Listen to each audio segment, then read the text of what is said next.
दोस्तों, स्वागत है आपका मेरे YouTube चैनल इंग्लिश बाबू पर। और आज मैं फिर हाजिर हूँ आपके साथ एक नई स्टोरी लेकर। और दोस्तों, आज जो इस स्टोरी मैं आपके लिए लेकर आया हूँ ये एक मॉरल स्टोरी है। बहुत ही अच्छी कहानी है, बहुत ही अच्छे मॉरल के साथ, जीवन में कुछ नया सिखाने वाली। उसके अलावा दोस्तों, इस स्टोरी में आपको कुछ नए इंग्लिश के वर्ड मीनिंग सीखने को मिलेंगे, उनकी करेक्ट प्रोनाउंसिएशन के बारे में पता चलेगा। और हमेशा की तरह जो इसका ग्रामर का पार्ट है उसे बिल्कुल डिटेल में कवर करेंगे, तो एक एक स्ट्रक्चर को आप बहुत आसानी से सीख पाएंगे। तो चलिए दोस्तों, आज की इस कहानी को हम शुरू करते हैं। और सबसे पहले कहानी का टाइटल देखते हैं। कहानी का टाइटल है इंटेलिजेंट रमेश। दोस्तों, इंटेलिजेंट एक एडजेक्टिव है जिसका मतलब होता है बुद्धिमान। बुद्धिमान रमेश। तो दोस्तों, ये आज की इस कहानी का टाइटल है, शीर्षक है। और अब मैं इसे पढ़ना शुरू करता हूँ। आपसे रिक्वेस्ट है, कहानी को बिल्कुल ध्यान से सुने। और यदि आज की कहानी में आपको कोई नया वर्ड या फिर नया स्ट्रक्चर मिले तो आप उसे नोट भी ज़रूर करें। तो चलिए इसको शुरू करते हैं। In the village of Kashipur there lived a man named Ramkishan. दोस्तों, ये जो हमारा वाक्य है ये पास्ट इंडेफिनिट का अफर्मेटिव वाक्य है, जहाँ वर्ब की सेकंड फॉर्म का प्रयोग किया जाता है। LIV लिव का मतलब होता है किसी स्थान पर निवास करना, रहना। सेकंड फॉर्म में लिव्ड, और ये हमारा पास्ट का अफर्मेटिव वाक्य है। इन द विलेज ऑफ काशीपुर मतलब काशीपुर गांव में। देयर लिव्ड अ मैन एक आदमी रहता था। नेम्ड रामकिशन रामकिशन नाम का, या कह सकते हैं रामकिशन नामक। तो इस पूरी लाइन का क्या अर्थ हुआ कि एक गांव मतलब कि Kashipur, in the name of Kashipur, in the village of Kashipur मतलब काशीपुर गांव में एक आदमी रहता था रामकिशन नाम का। He was a very simple and kind person. दोस्तों, ये जो हमारा वाक्य है ये सिंपल पास्ट का वाक्य है। सिंपल पास्ट का मतलब होता है जब आप पास्ट में कोई भी ऐसा वाक्य बनाते हैं जहाँ पर वॉज या वर्ब का प्रयोग हेल्पिंग वर्ब के रूप में किया जाता है, साथ में नाउन या फिर एडजेक्टिव को लेकर वाक्य बनाते हैं। और आपको ये चीज़ ध्यान में रखनी है कि जब हम सिंपल प्रेजेंट या सिंपल पास्ट में कोई भी वाक्य बनाते हैं तो वहाँ पर कभी भी किसी भी तरह की वर्ब का प्रयोग नहीं किया जाता है। और दोस्तों, सिंपल का मतलब होता है सरल और काइंड मतलब दयालु। तो क्या अर्थ हुआ? He was a very simple and kind person मतलब वह बहुत सरल और दयालु व्यक्ति था, इंसान था। He used to make earthen pitchers and other articles from clay। दोस्तों, इस वाक्य में यूज टू का प्रयोग किया गया है। यूज टू का प्रयोग पास्ट के वाक्यों में किसी भी तरह की आदत को दर्शाने के लिए किया जाता है। जब हम पास्ट में ये दिखाते हैं कि पास्ट में कोई व्यक्ति किसी काम को बराबर किया करता था तो यूज टू का प्रयोग किया जाता है, साथ में वर्ब की फर्स्ट फॉर्म लगाई जाती है। और दोस्तों, earthen pitchers का मतलब होता है मिट्टी के मटके या मिट्टी की सुराही, और क्ले का मतलब है मिट्टी। तो इस लाइन का क्या अर्थ हुआ? He used to make earthen pictures मतलब कि वह मिट्टी के घड़े मटके बनाया करता था।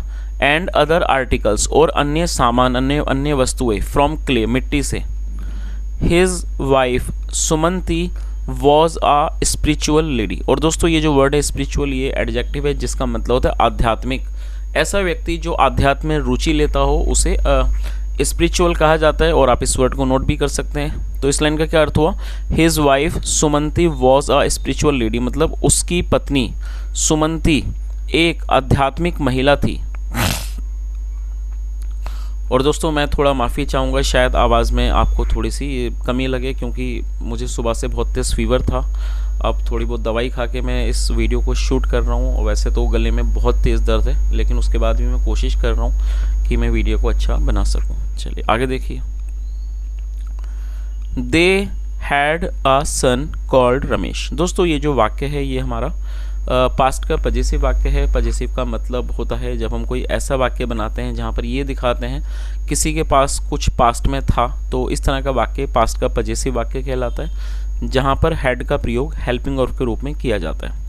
और दोस्तों, दे का मतलब होता है वे या फिर वे लोग। जब सब्जेक्ट में एक से ज़्यादा व्यक्ति होते हैं तो दे का प्रयोग किया जाता है। और जैसा हमने इस कहानी के अंदर देखा कि यहाँ पर दो लोगों के बारे में बात हो रही है, उस व्यक्ति के बारे में जिसका नाम रामकिशन है और उसकी पत्नी के बारे में, तो इसलिए यहाँ पर दे का प्रयोग किया गया है क्योंकि यहाँ पर जो सब्जेक्ट है वो एक से ज़्यादा है। तो क्या अर्थ हुआ? They had a son called Ramesh, मतलब उनका एक रमेश नामक बेटा था।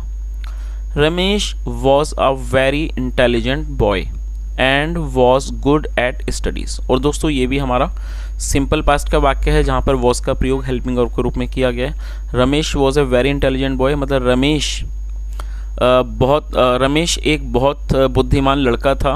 And was good at studies, और वो पढ़ाई में बहुत अच्छा था। चलिए आगे देखिए। But there was a problem with Ramesh, क्या अर्थ हुआ? But there was a problem with Ramesh. और दोस्तों ये भी हमारा सिंपल पास्ट का ही वाक्य है। But there was a problem with Ramesh, लेकिन रमेश के साथ एक समस्या थी। दो ही ग्रीव इन एज, दोस्तों इस वर्ड को आप नोट कर लीजिए, THOUGS, दो का मतलब होता है हालांकि, और ये हमारा पास्ट का अफर्मेटिव वाक्य है जहाँ सेकंड फॉर्म का प्रयोग किया गया है। GROW, ग्रो का मतलब होता है बढ़ना, सेकंड फॉर्म में ग्रीव। दो ही ग्रीव इन एज, मतलब कि हालांकि वह आयु में बढ़ गया। He did not grow in his height, he did not grow in his height मतलब वह अपनी लंबाई में नहीं बढ़ा। Ramesh's height was very short because of which all his friends in his school and neighbourhood made fun of him, क्या अर्थ हुआ?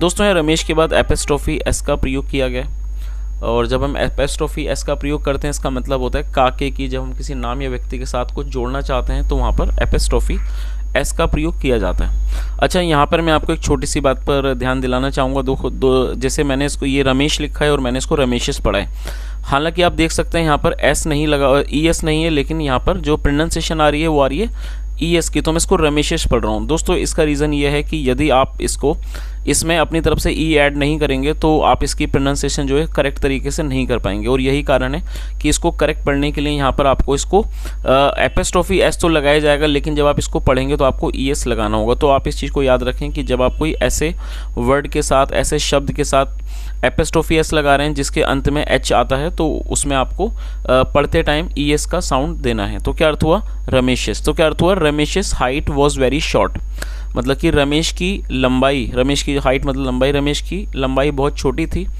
बिकॉज ऑफ विच मतलब कि जिसके कारण ऑल हिज फ्रेंड्स, उसके सारे दोस्त, इन हिज स्कूल, उसकी क्लास में, एंड नेबरहुड और पड़ोस में, मेड फन ऑफ हिम। दोस्तों मेक फन ऑफ होता है मजाक उड़ाना, मेड फन ऑफ हिम मतलब उसकी मजाक उड़ाते थे। और दोस्तों ये बड़ी कॉमन बात है, अक्सर हमने देखा है कि जिन लोगों की हाइट कम होती है लोग अक्सर उनकी मजाक उड़ाते हैं। चलिए आगे देखिए। Everyone would say that Ramesh was good for nothing. दोस्तों गुड फॉर नथिंग का मतलब होता है किसी काम का ना होना, बेकार होना। एवरीवन वुड से मतलब कि हर कोई कहता कि Ramesh was good for nothing, कि रमेश किसी काम का नहीं है। And he would never be able to achieve anything,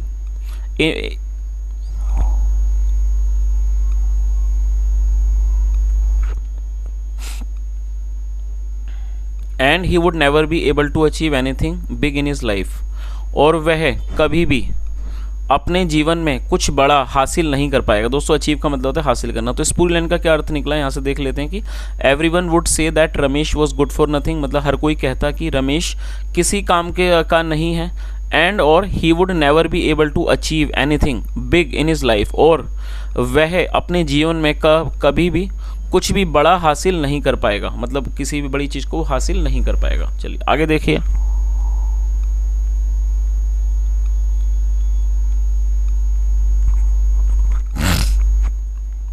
When Ramesh was young, he used to feel very sad about his height, क्या अर्थ हुआ? When Ramesh was young, और ये भी हमारा पास्ट का ही सिंपल पास्ट का वाक्य है। When Ramesh was young, जब रमेश छोटा था, he used to feel very sad about his height, और दोस्तों इस वाक्य में भी used to का प्रयोग किया गया, और आपको ये चीज़ हमेशा याद रखनी है कि जब आप यूज टू का प्रयोग करते हैं तो यूज टू के बाद वर्ब की फर्स्ट फॉर्म का प्रयोग किया जाता है। तो क्या अर्थ हुआ? व्हेन रमेश वॉज यंग, जब रमेश छोटा था, he used to feel very sad about his height, वह अब हिज हाइट मतलब अपनी हाइट, मतलब वह अपनी लंबाई को लेकर, लंबाई के बारे में बहुत बुरा महसूस किया करता था। बट लेकिन ग्रेजुअली, और दोस्तों ग्रेजुअली एडवर्ब है, आप इसे नोट कर लीजिए, इसका मतलब होता है धीरे धीरे। बट ग्रेजुअली मतलब धीरे धीरे। व्हेन ही ग्रू अप, जब वो बड़ा हुआ, ही रियलाइज्ड, और रियलाइज मतलब महसूस होना, ही रियलाइज्ड उसे महसूस हुआ, हिज इनर स्ट्रेंथ। दोस्तों इनर स्ट्रेंथ का मतलब होता है आंतरिक ताकत। जो नज़र नहीं आती, जो कि दिखाई नहीं देती, लेकिन जिसे आप महसूस करते हैं अपनी आंतरिक शक्ति को, उसे इनर स्ट्रेंथ कहा जाता है। तो इस लाइन का क्या अर्थ हुआ? But gradually when he grew up, लेकिन धीरे धीरे जब वो बड़ा हुआ, ही रियलाइज्ड हिज इनर स्ट्रेंथ, उसे अपनी आंतरिक शक्ति का एहसास हुआ, एंड पावर, और शक्ति का। He would often think, often का मतलब अक्सर, ही वुड ऑफन थिंक मतलब अक्सर वे सोचता, when God has made me so intelligent. और दोस्तों ये जो वाक्य है ये हमारा प्रेजेंट परफेक्ट का वाक्य है। प्रेजेंट परफेक्ट का मतलब होता है वर्तमान में किसी क्रिया का पूरा होना पाया जाना, तो वहाँ हैज़ या हैव का प्रयोग किया जाता है हेल्पिंग ऑफ के रूप में, साथ में थर्ड फॉर्म लगाई जाती है, तो ये हमारा प्रेजेंट परफेक्ट का वाक्य है। चलिए इसका मतलब देखते हैं क्या मतलब है। ही वुड ऑफन थिंक मतलब वह अक्सर सोचता, when God has made me so intelligent मतलब कि जब ईश्वर ने मुझे इतना बुद्धिमान बनाया है। Why should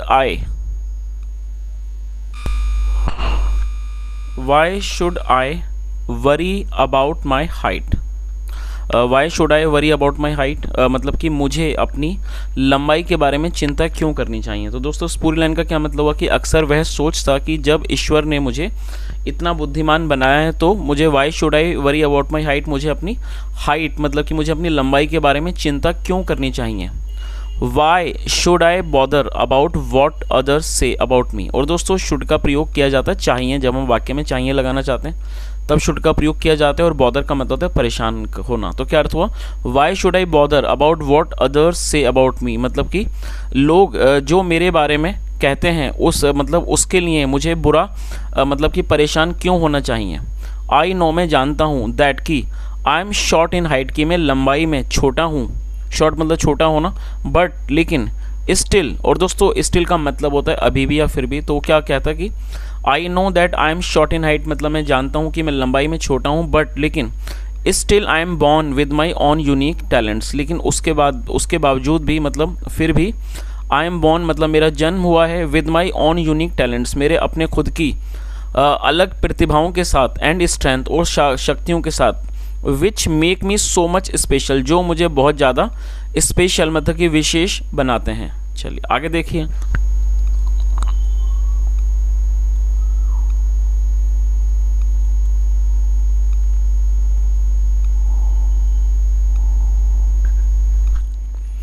one day the king of the country made an announcement. क्या अर्थ हुआ? और दोस्तों ये भी हमारा पास्ट का अफर्मेटिव वाक्य है। मेक अनाउंसमेंट का मतलब था घोषणा करना, सेकंड फॉर्म मेड। तो क्या अर्थ हुआ? वन डे एक दिन, the king of the country मतलब कि जो राजा थे देश के, मेड एन अनाउंसमेंट उन्होंने घोषणा की। He wanted to appoint a minister in his court, invited all to prove themselves. क्या अर्थ हुआ? और दोस्तों ये जो वाक्य है ये भी हमारा पास्ट का अफर्मेटिव वाक्य है, जहाँ पर सेकंड फॉर्म का प्रयोग किया गया है।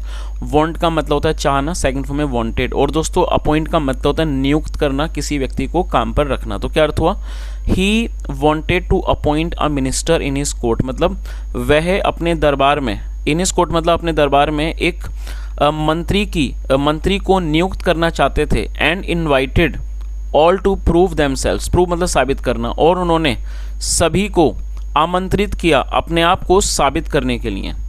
When Ramesh heard the announcement. और दोस्तों हियर मतलब होता है सुनना, और सेकंड फॉर्म है इसकी हर्ड। तो क्या अर्थ हुआ? When Ramesh heard the announcement मतलब कि जब रमेश ने इस अनाउंसमेंट को मतलब कि घोषणा को सुना, ही थॉट उसने सोचा, to be appointed as the minister. To be appointed as the minister मतलब कि मंत्री के तौर पर नियुक्त होने के लिए इंटेलिजेंस इज रिक्वायर्ड मतलब कि जो बुद्धिमानी है इज रिक्वायर्ड, उसकी आवश्यकता है, उसकी ज़रूरत होती है।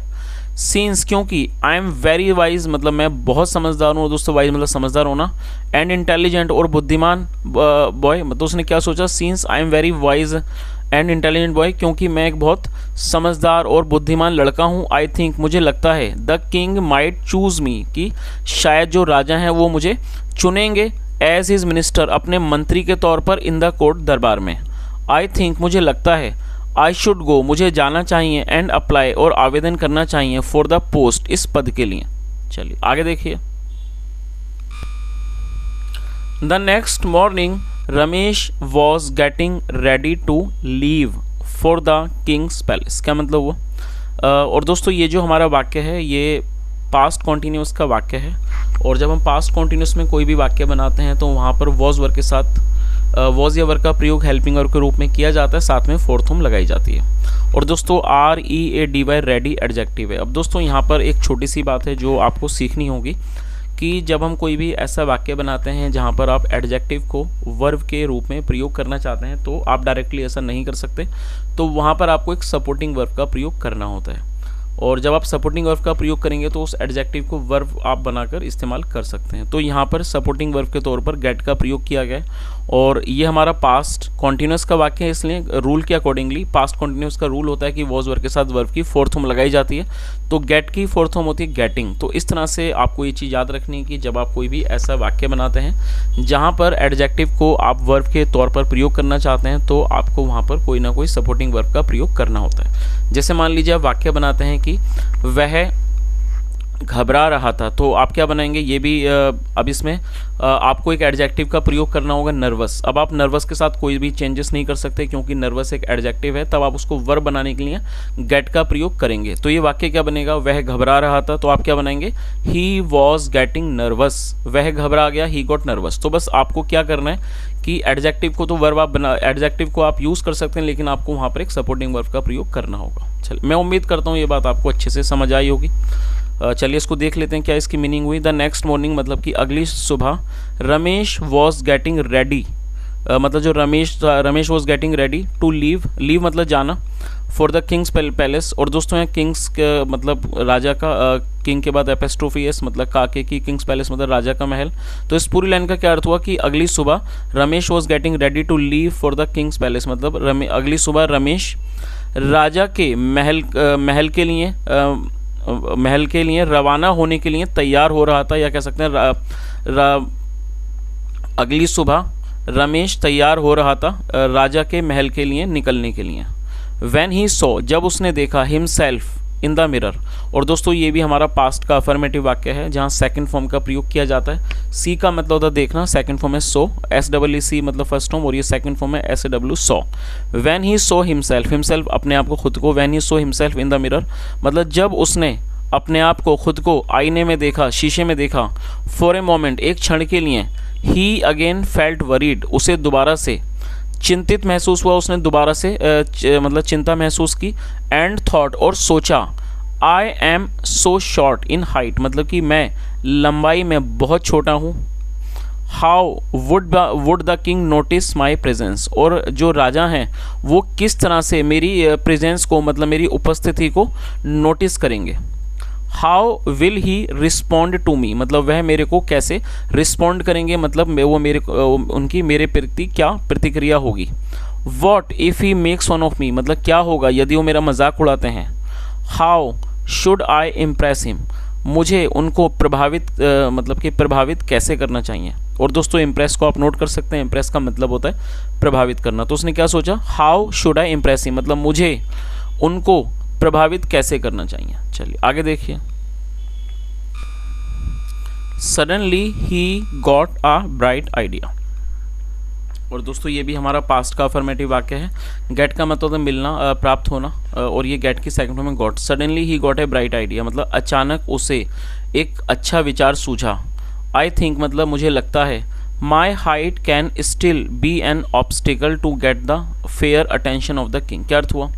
और दोस्तों आप इस वर्ड को भी नोट कर लीजिए, STILL स्टिल का मतलब होता है अभी भी या फिर भी। तो उसने क्या सोचा, आई थिंक मतलब मुझे लगता है, माई हाइट मतलब जो मेरी लंबाई है, can still be an obstacle. और दोस्तों आप इस वर्ड को नोट कर लीजिए, OBSTACLE ऑब्स्टिकल एक नाउन है जिसका मतलब होता है बाधा। तो उसने क्या सोचा कि मुझे लगता है कि जो मेरी हाइट है, लंबाई है, can still be an obstacle वह अभी भी एक बाधा हो सकती है, to get the fair attention मतलब एक उचित जो अटेंशन है राजा की उसके लिए वो। तो उसने ये सोचा कि अभी भी जो मेरी लंबाई है वो मतलब कि क्या एक बाधा के तौर पर हो सकती है, to get the fair attention of the king मतलब कि राजा की उचित अटेंशन मिलने में। When he would look at me मतलब जब वह मुझे देखेंगे, he might not trust me शायद वह मुझ पर विश्वास ना करें, एंड माई स्किल्स और मेरे हुनर पर विश्वास ना करें। आई थिंक मुझे लगता है, Bhimu has a very tall and strong body. तो उसने क्या सोचा कि मुझे लगता है भीमू जो है हैज़ ए वेरी टॉल, उसकी बहुत लंबी एंड स्ट्रॉन्ग बॉडी, मतलब उसका एक बहुत ही लंबा और मजबूत शरीर है। He can easily impress the king, वह आसानी से राजा को प्रभावित कर सकता है। I must take Bhimu along with me. और दोस्तों टेक का मतलब होता है ले जाना, और इस वाक्य में मस्ट का प्रयोग किया गया है। मस्ट का प्रयोग हम जब करते हैं जब हम ये दिखाते हैं कि कोई इस तरह की हम कोई सुझाव या सलाह देते हैं जो बहुत ही ज़्यादा स्ट्रॉन्ग एडवाइस हो, तो वहाँ पर मस्ट का प्रयोग किया जाता है। तो इसने क्या सोचा, I must take Bhimu along with me, मतलब मुझे अवश्य ही भीमू को अपने साथ ले जाना चाहिए। टू द किंग्स कोर्ट, राजा के दरबार में।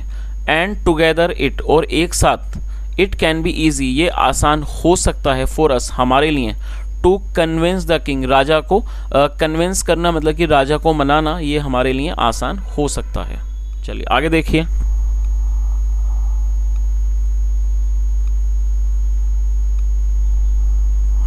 थिंकिंग दिस मतलब ऐसा सोचते हुए, Ramesh asked Bhimu to come along, Ramesh ने भीमू से साथ चलने को कहा। अलोंग विद हिम, अपने साथ। टू द किंग्स कोर्ट, राजा के दरबार में। Bhimu happily agreed to it. और दोस्तों हैप्पीली का मतलब होता है खुशी से, ये एक एडवर्ब है। एडवर्ब का मतलब होता है ऐसा शब्द जो किसी वर्ब की विशेषता के बारे में बताता है, उसे एडवर्ब कहा जाता है। और आप देखेंगे तो ज़्यादातर जो एडवर्ब हैं वो एल पे ख़त्म होते हैं। और अग्री का मतलब होता है सहमत होना, और ये सेकंड फॉर्म में अग्रीड। तो क्या अर्थ हुआ, Bhimu happily agreed to it, मतलब जो भीमू था वो खुशी खुशी इस बात पर सहमत हो गया। तो चलिए दोस्तों आज की ये जो हमारी कहानी है इसको हम यहीं तक रखते हैं। और आप कमेंट करके ज़रूर बताएं आज की कहानी आपको कैसी लगी, और यदि आप इसका सेकंड पार्ट भी सुनना चाहते हैं तो आप कमेंट के माध्यम से ज़रूर बताएं, फिर मैं इसका सेकंड पार्ट भी ज़रूर बनाऊंगा। और दोस्तों यहाँ तक सुनने के लिए थैंक यू सो मच। और यदि आपका कुछ सुझाव हो तो कमेंट करके ज़रूर बताएं, और यदि और भी आप कुछ बताना चाहें जिससे इस तरह की वीडियोस में और भी सुधार लाया जा सके तो कमेंट के माध्यम से ज़रूर बताएं। सुनने के लिए thank you so much. Have a nice day and bye.